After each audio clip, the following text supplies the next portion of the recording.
नमस्कार मैत्रिणींनो, तुमचा श्रावण कसा जात आहे? हा दुसरा श्रावण सोमवार आहे. मी सकाळी सकाळी उठून एक्सरसाइज करून छानपैकी गरम पाणी पिते आहे. त्यानंतर माझ्या सगळ्या युनिफॉर्मच्या साड्या इकडे तिकडे ज्या पडलेल्या होत्या त्या मी छानपैकी घडी करून एका पाऊचमध्ये ठेवलेल्या. घर क्लिनिंग करायला घेतलं, आंघोळ केली आणि मस्त छानपैकी देवपूजा करून मी किचनमध्ये आलेली आहे. घर पूर्ण क्लीन झालेलं आहे. आंघोळ झाली, देवपूजा झाली. किचनमध्ये आल्यानंतर आज साबुदाणे बनवायचे कारण की उपवास आहे सगळ्यांचा.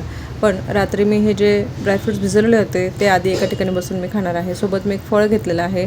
हा जो बाऊल आहे म्हणजे हे सगळे जे ड्रायफ्रूट्स काही सीड्स मी याच्यामध्ये भिजवलेले आहे हे आपण जर खाल्ले छानपैकी बसून बारीक बारीक चावून तर दिवसभर आपल्याला एनर्जी देते. तुमचंही असं होतं का सकाळी सकाळी पहिला घास घेतला तर अचानक असं तोंडामध्ये खूप असं शॉक लागल्यासारखं होतं? मला तर नेहमी होतं, पण त्याकडे दुर्लक्ष करत मी छानपैकी माझं नाश्ता एन्जॉय केलेला आहे, छान एनर्जीने भरलेला. त्यानंतर मी आलेली आहे साबुदाणे करण्यासाठी. आज एकदम निवांत चाललेलं आहे, कुठलीही घाई नाही कारण की स्वयंपाक नाही, नाश्ता बनवायचा नाही, फक्त साबुदाणे बनवायचे आहे. विशेष म्हणजे आज शाळा लवकर भरणार आहे पण तरी देखील सगळं निवांत चाललेलं आहे कारण फक्त साबुदाणे करायचे. साबुदाणे अगदी साधारण फोडणीचे मी बनवते. त्यामध्ये जिरं, कढीपत्ता, हिरवी मिरची असं मी फोडणी करून बटाटे टाकून हे साबुदाणे मी त्यात परतलेले आहे. साबुदाण्यासोबत खाण्यासाठी दहीची चटणी बनवली आहे. दही फेटून घेतली, त्यामध्ये जिरे आणि कढीपत्त्याची फोडणी देऊन थोडीशी कोथिंबीर त्यात टाकलेली आहे, थोडंसं मीठ आणि साखर टाकलेली आहे. आज मी गेट रेडी विथ मी थोडासा व्हिडिओ शूट केला. एकदम साधारणशी मी तयारी करते. जर तुम्ही या ठिकाणी पाहत असाल तर मी वावचं सी सिरम मी लावते आहे.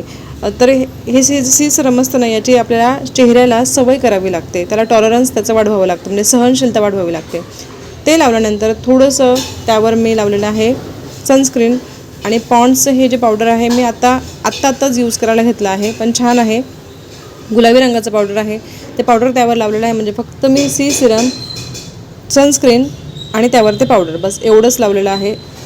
मस्तपैकी ॲब्रो फिलअप केलेले आहे. ब्राऊन कलरच्या पेन्सिलने काजळ लावलेले आहे आणि मला रोज सवय आहे टिकली खाली थोडंसं कुंकू लावण्याची.